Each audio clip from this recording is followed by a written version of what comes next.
All right, welcome to The Explainer. Today we're going to decode the surprising hidden science behind why your taste in music might just be one of the most important things about you on a first date. Yeah, really. Turns out it's not just about what you listen to, it's about what you're subconsciously telling people. So let's just dive right in with a question and be honest with yourself. Have you ever done this? You're getting to know someone, you ask them what music they're into, and whatever they say, well, it gives you a certain feeling, one way or the other, right? Well, it turns out that gut feeling isn't just you being a music snob. No, you're actually tapping into a really deep, ancient, evolutionary instinct, one that's been shaping how we pick partners for literally thousands of years. You think you're judging their Spotify Wrapped, but really, you're judging their fitness. And the data totally backs this up. Check this out. According to one survey, a whopping 55% of people are not willing to date someone they feel has bad music taste. That is more than half of us using a playlist as a potential deal breaker. So, what is going on here? Why does music seem to matter so much more than, a favorite movie or a TV show? Well, it's because music is a kind of hidden language. It communicates way more than just words ever could. Just think about it. Research shows music is the number one thing people talk about when they're first getting to know each other. Conversations about movies or sports, they kind of fade. But music sticks. And that's because we feel, on an instinctive level, that someone's music library reveals something really, truly intimate about who they are deep down. Okay, so this brings us to this really core evolutionary idea that we're going to call the peacock principle. And it is all about how animals, and yeah, that includes us, show off our best stuff to potential mates.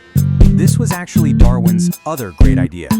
It's not so much about survival of the fittest, it's more about, reproduction of the sexiest. It's a competition not just to stay alive, but to pass on your genes. And this is where it gets a little weird and counterintuitive. See, survival traits are practical, like camouflage or speed. But mating traits, they're often the exact opposite. A peacock's tail is this huge, glittery, "Hey predators, come eat me" sign. It's expensive to grow, it makes it harder to fly.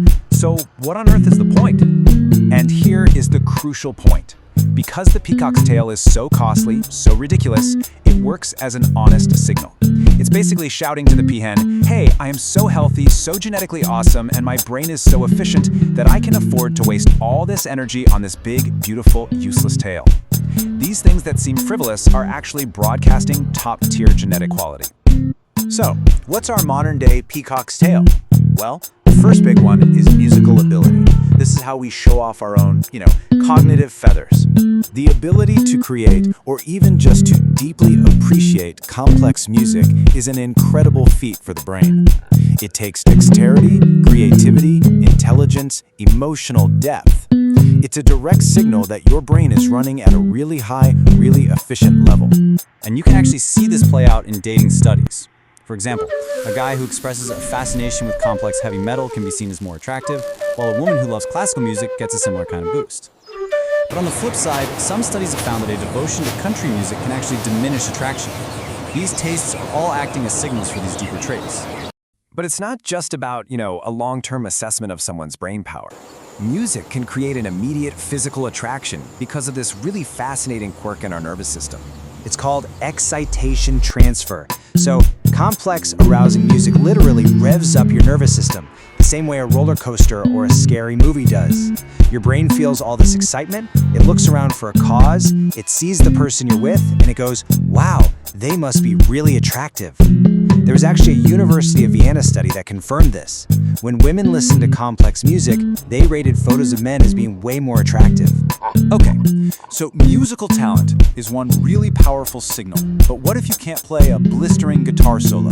Don't worry, there's another way to show off your brilliant mind that works on the exact same principle. We'll call it the mentalist's gambit. Now hold on, we're not talking about magic tricks here.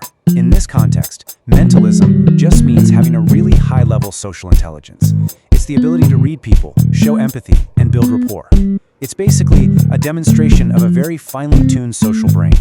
So all these little techniques, like subtly mirroring someone's posture or using their exact words back to them, we're giving a really specific compliment. They aren't just polite tricks.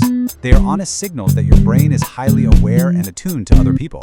It's just another kind of peacock's tail, signaling your social intelligence. So whether you're a musician or a mentalist, let's bring this all back to the main idea here: attraction. See, whether it's through the complexity of your playlist or the sharpness of your social intelligence, what you're really doing is broadcasting your value in the human mating market. You are showing, not just telling, that you have these really desirable cognitive traits. So you've got these two paths that lead to the same destination. The musician uses their skill to signal creativity and trigger that immediate arousal. The mentalist uses their awareness to signal empathy and build deep trust. But here's the key.